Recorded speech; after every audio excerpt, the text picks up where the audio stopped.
Mouki. Bonjour. Bonjour. Merci d'être avec nous. Vous êtes gouverneur depuis quelques années maintenant. Où en est cette province? Merci Christian pour cette opportunité que tu nous offres de pouvoir nous exprimer en quelques temps sur les antennes de Top Congo. La province du Congo central se porte bien. Je pense que tout au long de l'émission, nous avons évoqué les différents aspects sur lesquels nous sommes portés pour pouvoir parler de la province. Mais sinon, dans l'ensemble, la province se porte bien, malgré quelques cas d'insécurité ça et là, mais nous sommes en train d'y travailler. La province de Simon Kimbangu a été le 6 avril le point de ralliement de milliers de personnes vers la cité sainte de Nkamba. De nombreuses personnes ont dû passer la nuit sur la RN16, celle qui lie Banzangungu à Nkamba. Est-ce qu'on peut dire que c'est normal pour une province qui se comporte bien? La fête du centenaire de l'église kémariste est une fête universelle. Tout le monde, à travers le monde, s'est mobilisé pour pouvoir participer à cette fête. Et nous avons la chance, dans notre province, d'avoir reçu à cette occasion le chef de l'État qui est venu personnellement présider à cette fête. Et à l'occasion, il a inauguré le musée Simon Kimbangu en Nkamba.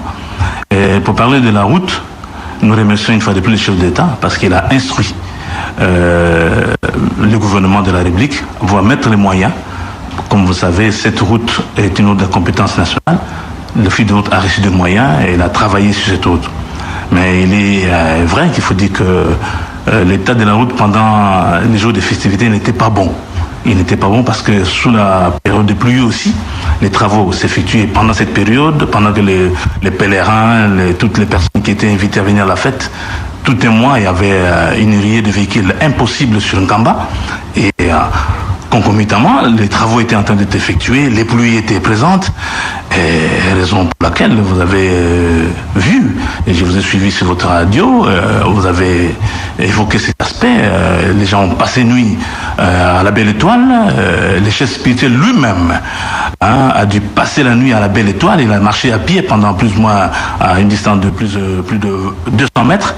Ça veut dire simplement qu'on s'y est pris en retard par rapport à la réhabilitation par l'office de route. Responsabilité nationale, pas provinciale. Exactement, c'est une route à compétence nationale.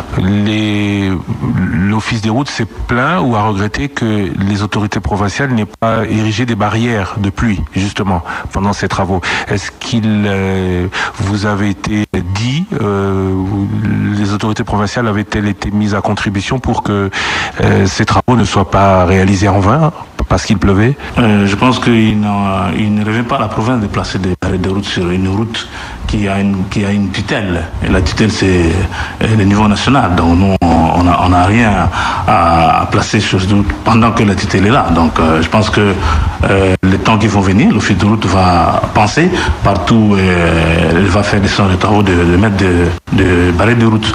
Nous, au niveau provincial, si nous avons nos routes à nous que nous sommes en train de réhabiliter, nous prenons des dispositions pour mettre des barrières de route et les faire exécuter. En parlant justement des routes, de nombreux auditeurs appellent régulièrement Top Congo, particulièrement au bas-fleuve. Quid de la route Manterne Tchela? Le président de la République avait promis qu'elle soit réhabilitée, mais jusqu'aujourd'hui, rien. Il est même, disent certains, impossible d'aller se recueillir sur la tombe du premier président qui est de la province, Joseph Kabila Kasavubu à Singini. Là où vous avez tout à fait raison, et les auditeurs ont tout à fait raison, les citoyens ont tout à fait raison, mais question que les gens n'ont pas la bonne information.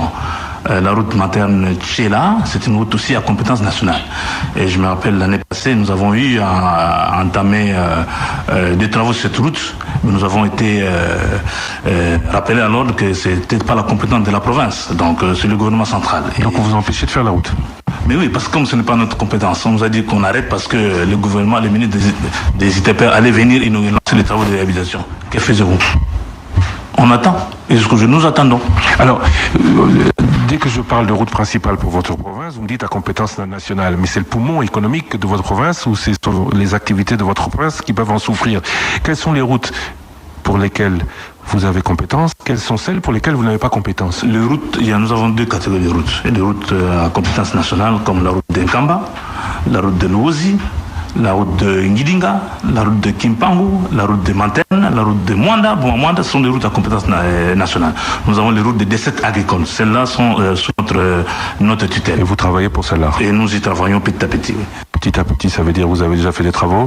Les travaux sont en cours? Nous avons déjà listé un bon nombre de routes à travers la province. Nous avons commencé d'abord dans notre programme, commencé par les grandes entités, notamment la ville de Matadi, où nous sommes en train de mener des actions de voirie à grand impact à la section de la population.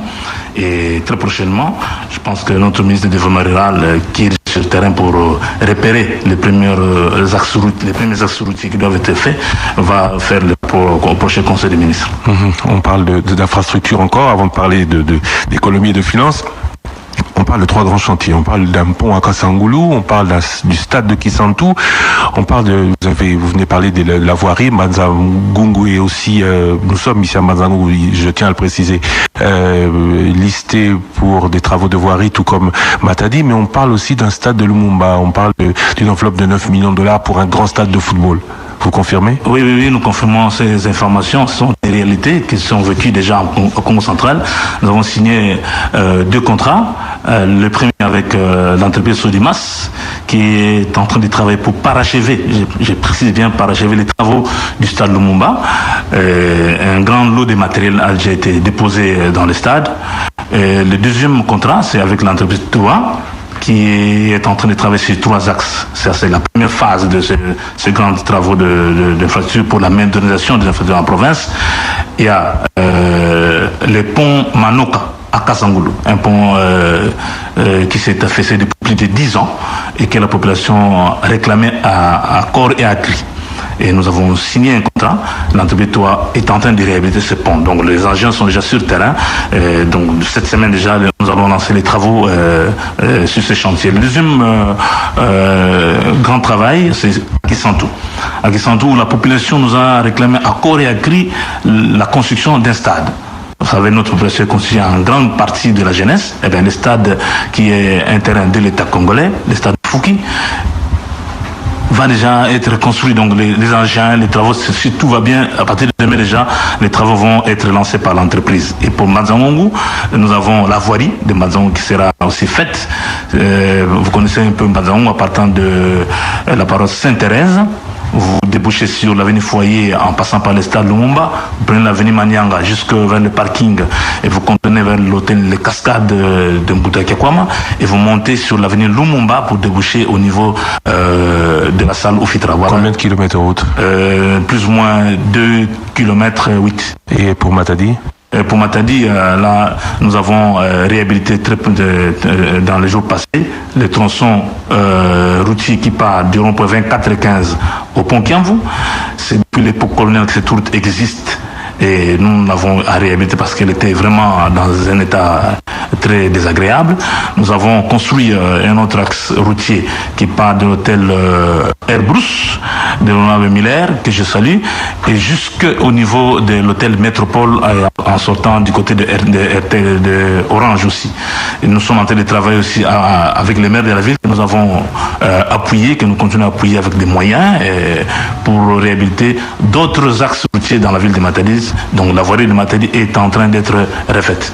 Alors je ne vais pas parler des routes et du pont à Kassangoulou, mais je voudrais parler un peu de l'opportunité de réfectionner des stades. Est-ce que cela est plus important en termes de priorité pour la province que notamment certaines routes de dessert agricole ou certains autres projets d'infrastructure qui pourraient être rapidement plus rémunérateurs? Je pense que tout est pris en compte.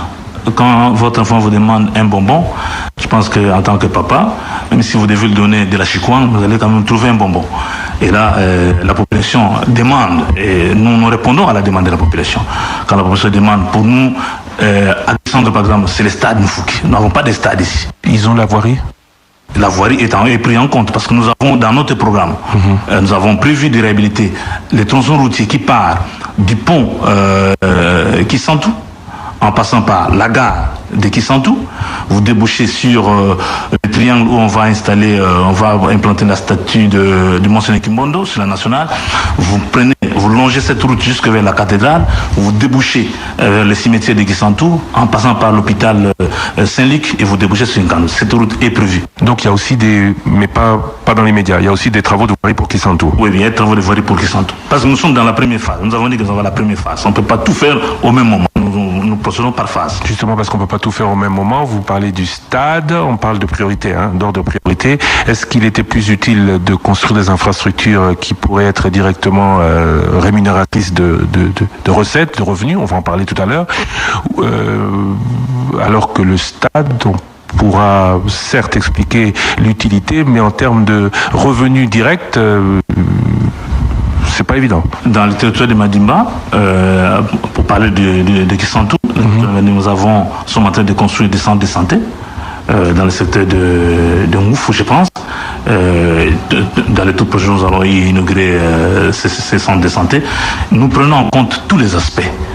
Les temps aussi et les moyens aussi. Il faut compter aussi les moyens. Quand vous construisez, vous engagez dans une action, il faut aussi regarder votre gibecière. Nous faisons au prorata des moyens qui sont à notre disposition. Quelles sont vos priorités? On y arrive, hein? Là, on ne parle plus qu'infrastructure, on parle en règle générale. Quelles sont vos priorités ou l'ordre d'importance des priorités de votre province, la priorité sur laquelle vous travaillez? La première priorité pour nous, c'est la sécurité des personnes et des biens. Sécurité. L'État nous engage à assurer la sécurité parce qu'aucun développement ne peut être atteint quand la sécurité n'est pas garantie. Donc nous travaillons par rapport à la sécurité. Nous avons doté la police de quelques véhicules de sécurité pour sécuriser nos entités, principalement la nation numéro 1, qui l'année passée avait connu beaucoup de soubresauts par des coupures de route. Nous travaillons. Nous avons réactivé les centres, les CCR, le centre de renseignement, et les CCO au niveau de la province. Nous nous battons pour mettre les moyens nécessaires par rapport à ça et nous sommes investis dans la traque de Koulouna à travers la province. La semaine prochaine, nous allons assister au prononcé du jugement que nous avons d'une grande audience qui a été organisée à Kimpese, parce qu'à Kimpese, nous avons mis la main sur un bon nombre de Koulouna. Les Koulouna, coupeurs de route, parce qu'on parle de beaucoup de coupeurs de route. Les Koulouna et des coupeurs de route, et je pense que la sécurité pour nous occupe la première place. La deuxième place, ce sont les infrastructures. Tout à l'heure, on parlait des infrastructures. On parlait des infrastructures routières, des infrastructures sportives, on a parlé du stade, des infrastructures sanitaires.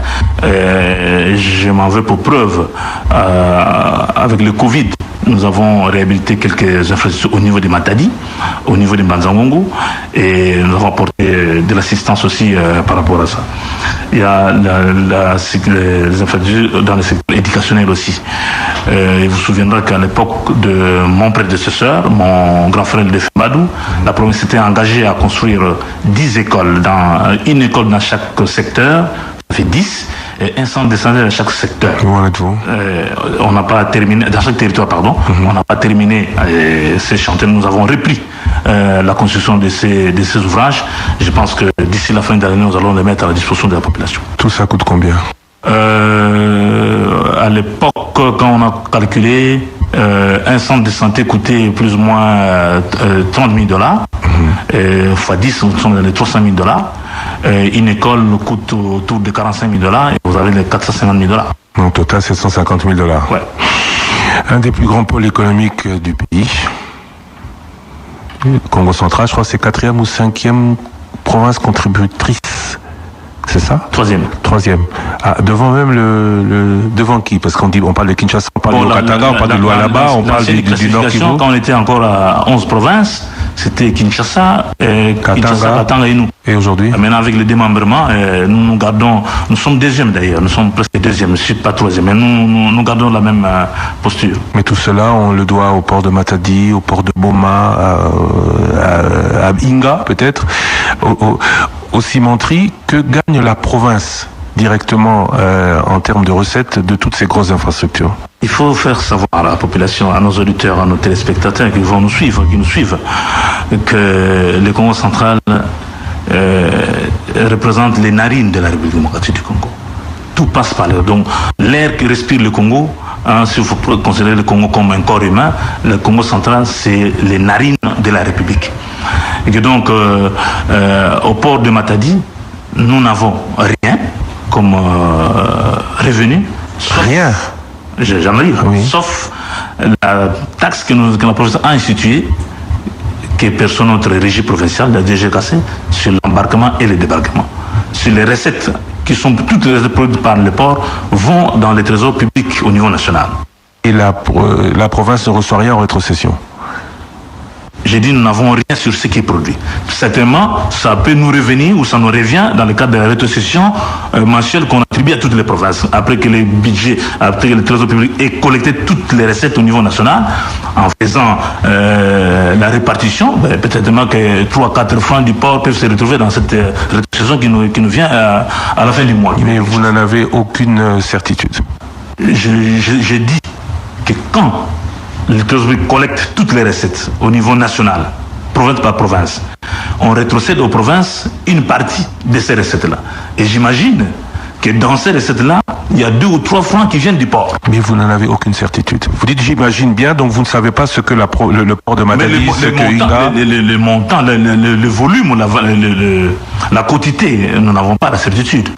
Les provinces sont donc... on ne connaît pas, on ne maîtrise pas aussi ce qui est produit par les ports en termes de recettes à caractère national. Nous n'avons pas ce pouvoir-là d'aller contrôler. Vous êtes aussi de ces gouverneurs qui se plaignent que le gouvernement central ponctionne tout et ne reverse pas là où il produit.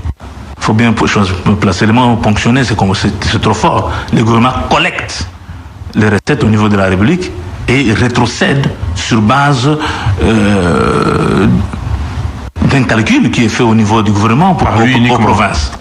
Calcul que ne maîtrisent pas les provinces. Mais nous ne savons pas. C'est le gouvernement central qui rétrocède. En termes de rétrocession, beaucoup de provinces se plaignent. Vous n'êtes pas les seuls, hein. Ce n'est pas une critique particulière par rapport à votre province. Beaucoup de provinces se plaignent. En termes de rétrocession, comment est-ce que le Congo central reçoit de Kinshasa ce qu'il fait? Je ne voudrais pas donner la totalité des montants, au risque de créer des incompréhensions dans l'opinion, mais je sais que nous recevons une rétrocession. La réalité est que les rétrocessions de nos provinces sont irrégulières, c'est une réalité. Au vu des problèmes, des situations que connaît la République. La République a des enjeux qui sont peut-être prioritaires par rapport aux rétrocessions en province, qu'il va falloir faire intervenir d'abord des solutions pour ces enjeux-là, notamment la guerre à l'Est. Ce qui se passe à l'Est, je pense que l'État congolais a le devoir de sécuriser ses citoyens. Et quand l'argent est là, en lieu d'envoyer 10 francs pour acheter du papier, on préfère prendre ces 10 francs d'abord, les envoyer là où il y a violation de nos frontières, là où il y a tuerie de nos concitoyens. Donc vous justifiez l'argent qu'on ne vous envoie pas. Dans le budget arrêté par l'Assemblée provinciale, dans le budget du gouvernement, quelle est la part de la rétrocession? La part de la rétrocession de Kinshasa? Oui. Nous sommes autour de 50-55%. Donc la moitié de vos revenus ne dépendent pas de vous? Non.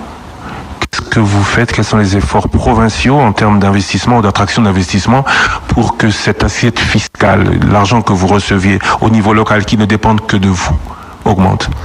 Nous sommes en train de procéder à des réformes au niveau de notre service de recouvrement des recettes. Et ces réformes sont en train de porter des fruits. Là. Donc nous avons intégré le Ségus, le guichet unique, parce que nous avons noté qu'il y avait un courage des recettes au niveau de la province. Nous avons engagé avec les chefs de division des entités de pourparlers pour que nous puissions avoir une maîtrise de ce que les divisions produisent aussi en termes de recettes, pour que la province puisse se retrouver aussi. Là, nous avons parlé de la non-maîtrise qu'on a par rapport à ce que les divisions produisent au compte du trésor public. Nous nous sommes intéressés aussi à savoir comment est-ce que ça s'est fait, qu'est-ce que les divisions apportent au niveau du trésor public par rapport aux recettes produites en province. Donc nous sommes intéressés à ça aussi. Et voilà, donc les réformes sont en cours. Nous avons travaillé pour assainir le milieu des investissements en province en mettant sur pied un commissariat qui est en charge de l'entrepreneuriat et l'encadrement des jeunes. Aujourd'hui, est-ce que vous êtes satisfait des premiers résultats? Parce que on parle beaucoup de la province du Congo central comme une terre d'opportunités. On voit beaucoup de gros investissements arriver, mais de toute évidence, c'est pour directement profiter au trésor public national. En ce qui concerne le Congo central, est-ce qu'il y a ce même engouement? L'engouement, nous le vivons. Il n'y a pas plus tard que il y a 4 jours, nous avons reçu par exemple le conseil spécial du chef d'État en matière d'infrastructure qui est venu avec des investisseurs australiens pour le barrage FMG. Inga, voilà. Nous les avons reçus, on a échangé. Eh bien, nous attendons que cette aubaine puisse venir au Congo central. Ça, c'est au niveau national. Les retombées que nous attendons, c'est la création des emplois. Mais est-ce que dans ce projet particulier, M. Alexis Kayembe était aussi invité de Top Congo pour venir en parler, l'Australien FMG. Est-ce que la province du Congo central est mise à contribution en matière de montage de ce projet? Est-ce que la province, est-ce que vous êtes impliqué directement? Non, pas encore. Et nous avons échangé avec les conseils spéciaux. Je pense que tel que les choses évoluent, il y aura un temps où on va nous associer. Parce que nous disons, quand le projet Grand Inga va commencer, il y a une bonne partie des populations qui seront délocalisées de leurs terres, parce que cet espace-là sera inondé des eaux. Il va falloir qu'on les trouve de nouveaux espaces. Il faut que nous soyons impliqués pour que les problèmes sociaux qui vont être générés demain par ces populations qu'on délocaliserait vont se retomber sur la province. Ces populations, en cas de problème, ne vont pas aller à Kinshasa directement, ils vont passer par nous. Donc, notre implication dans la gestion de ces projets au niveau national, la province doit être quand même associée. Je voulais même pas dire peu, mais doit être associée pour que nous puissions aussi prendre à bras le corps ces projets en rapport avec la gestion de la population. Vous dites la province doit être associée. C'est un plaidoyer où, en droit, la province peut exiger d'être partie prenante aux négociations? Je pense que les deux. On ne peut pas vous imposer de Kinshasa l'installation d'un projet, l'arrivée d'investisseurs sans que vous n'ayez... Non, mais quand les investisseurs viennent, même Kinshasa vient avec les investisseurs, mais ils ne passent toujours pas chez nous, par la province, parce qu'ils ne peuvent pas venir comme si on était dans un territoire conquis. Ils passent, ils viennent perdre des civilités, on en parle, on discute et nous émettons des avis. Je vous pose la question dans quelques secondes.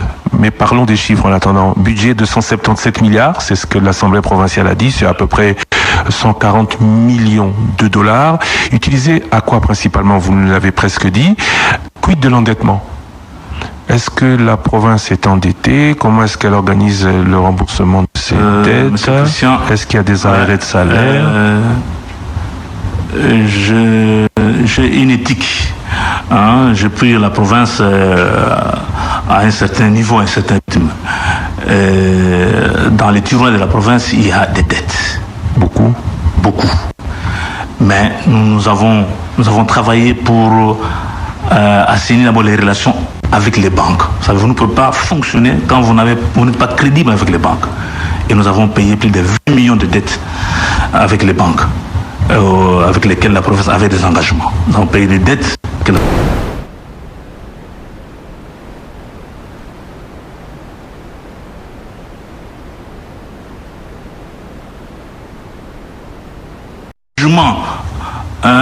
qui sont opposables, qui doivent s'appliquer.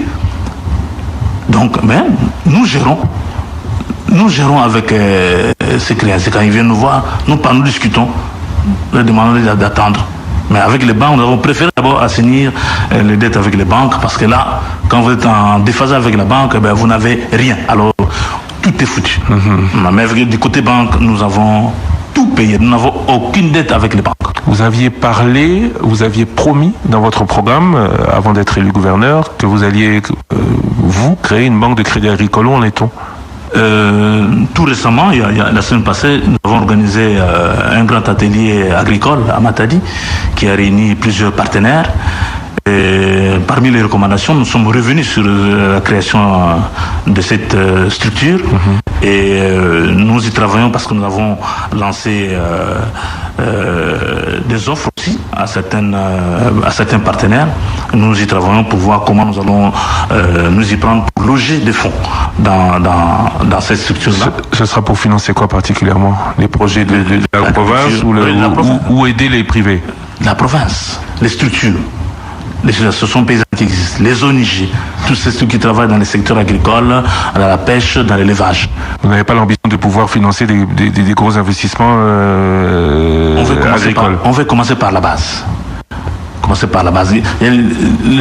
La production que nous avons en province est une production qui vient d'abord du village, du petit peuple, du petit citoyen.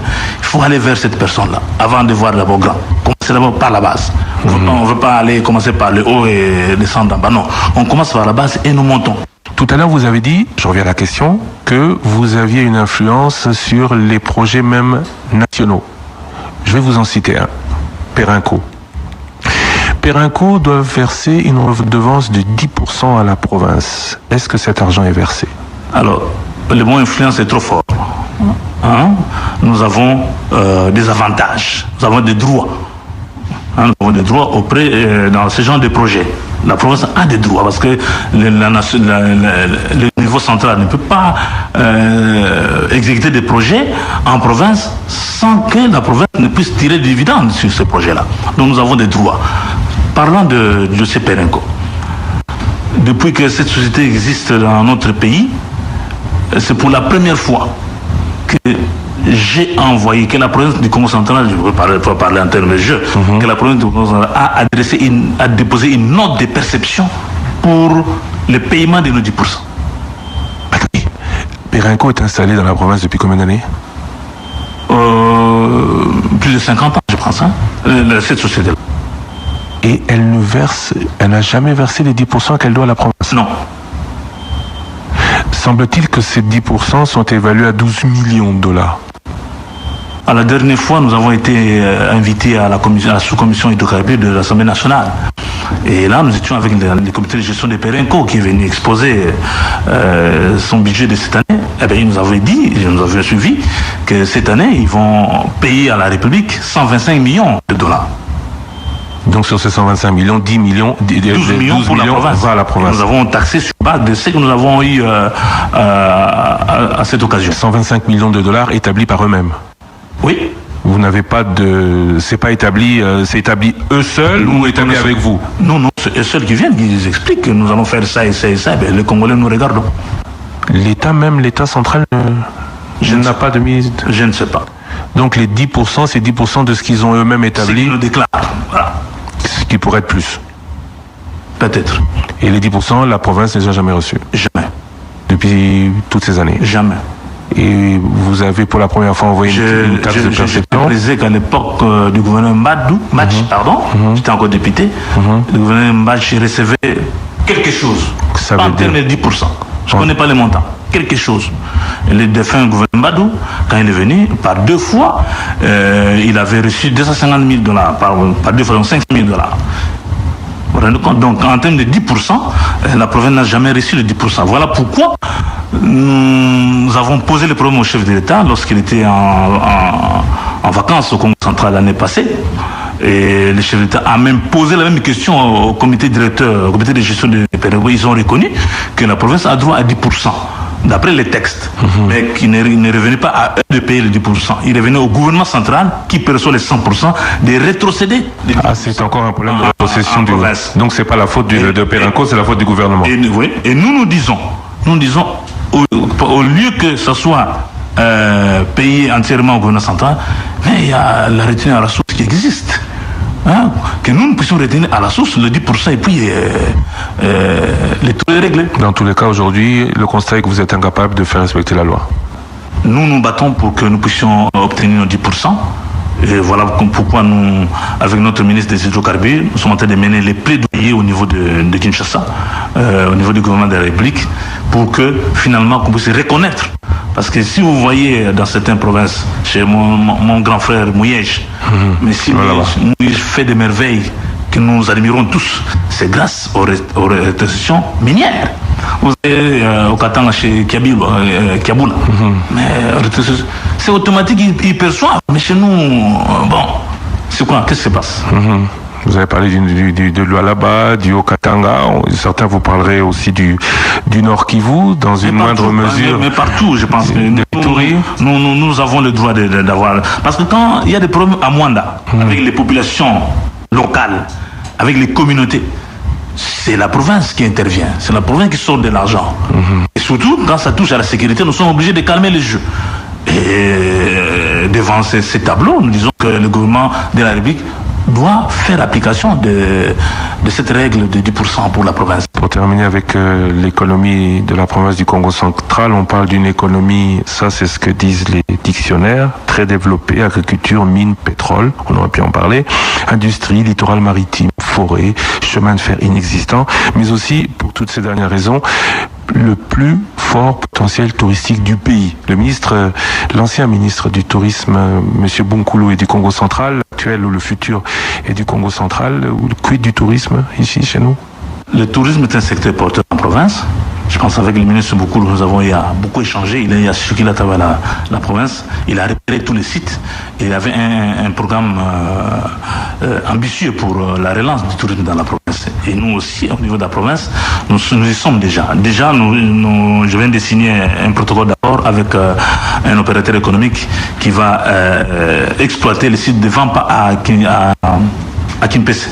Donc nous y travaillons déjà. Et les autres sites qui sont en état d'abandon, nous sommes en train de voir dans notre politique touristique comment les réhabiliter petit à petit. Et ces sites peuvent être mis à la portée, à la disposition de tout opérateur économique intéressé. Mais quand on voit le tourisme au Congo central, on voit Mbwela, initiative privée, on voit Zongo, initiative privée, on ne voit pas beaucoup... Est-ce que Mbwela est un site touristique?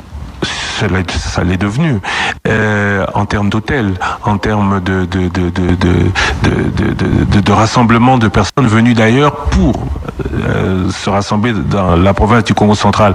Zongo Salé, on parle des grottes de Mazangungu, inexploitées, on parle de beaucoup d'autres faits. On attend quoi?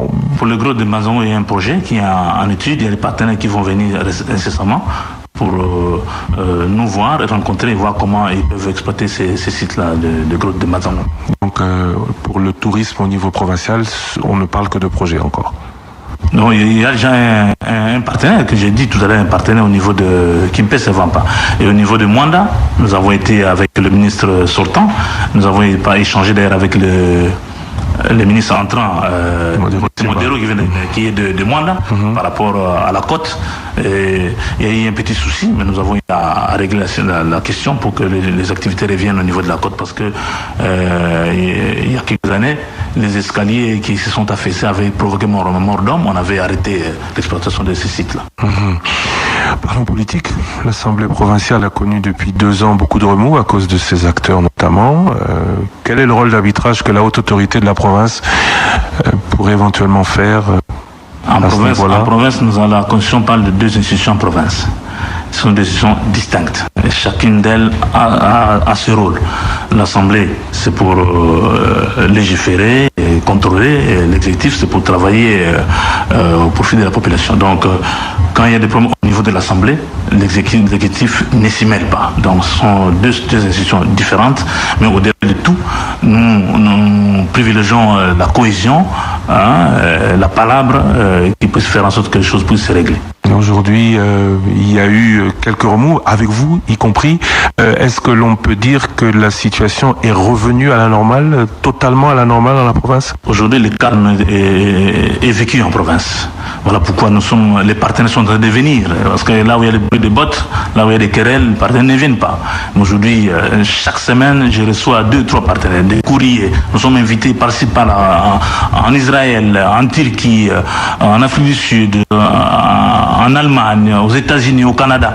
Les gens s'intéressent au Congo central parce que c'est redevenu le havre de paix. Tout va bien entre donc le gouvernorat et l'Assemblée provinciale? Tout va bien. Les relations sont aux merveilles, au beau fixe. Relations à merveille aussi entre le gouverneur et son vice-gouverneur? Très bien. Les récents épisodes appartiennent définitivement au passé? La tempête est passée, maintenant c'est le temps du travail. On observe depuis quelques semaines un véritable raz-de-marée Assemblée provinciale gouverneur. Je ne parle pas du Congo central, ou je ne parle pas que du Congo central, je parle de beaucoup de provinces.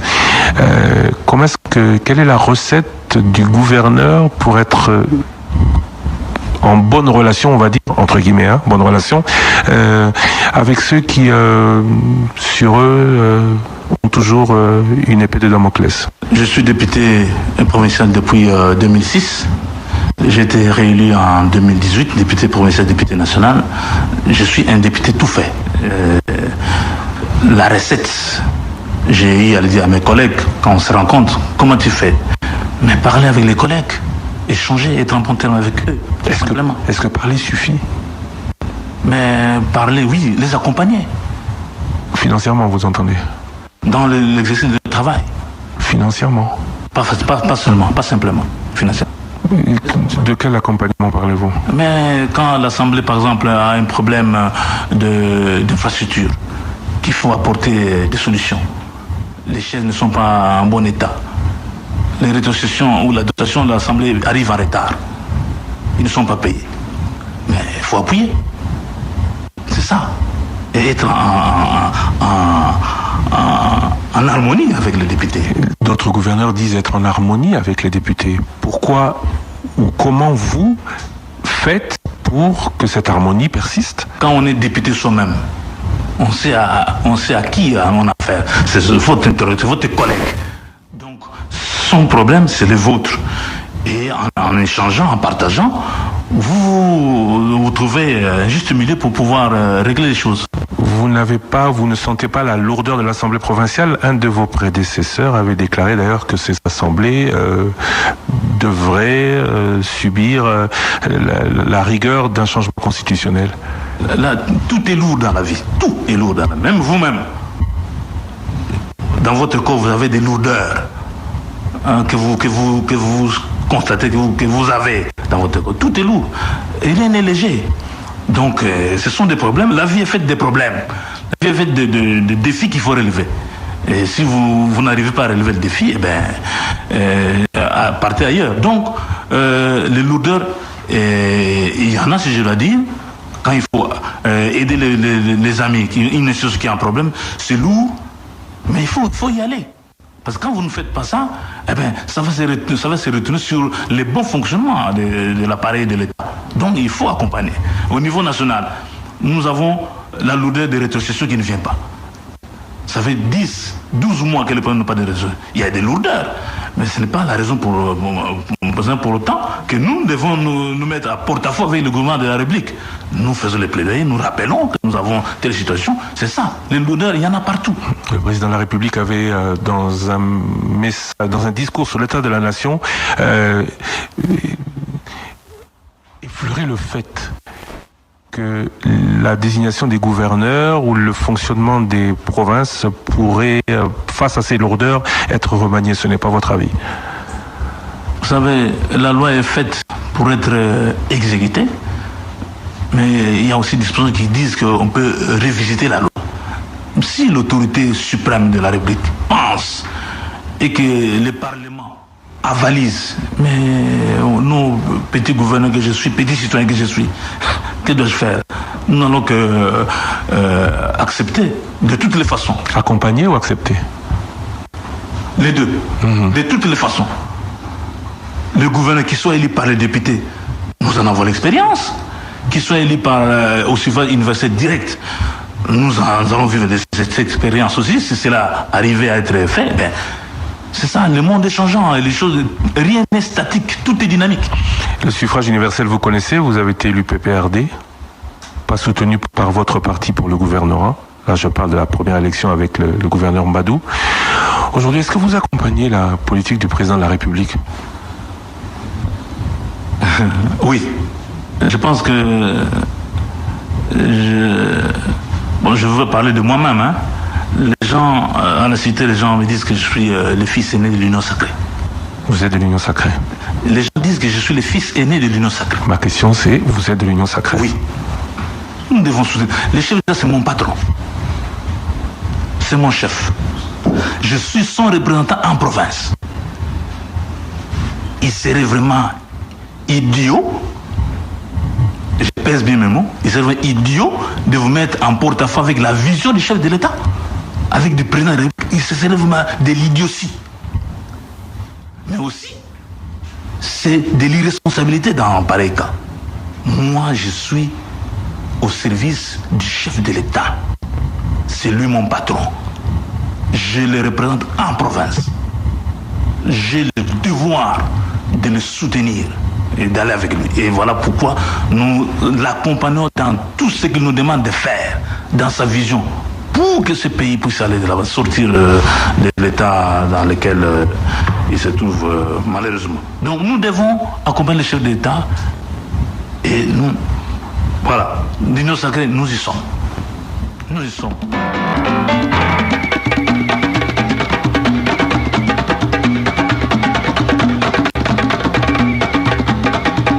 Top Congo FM 88.4, la fréquence utile.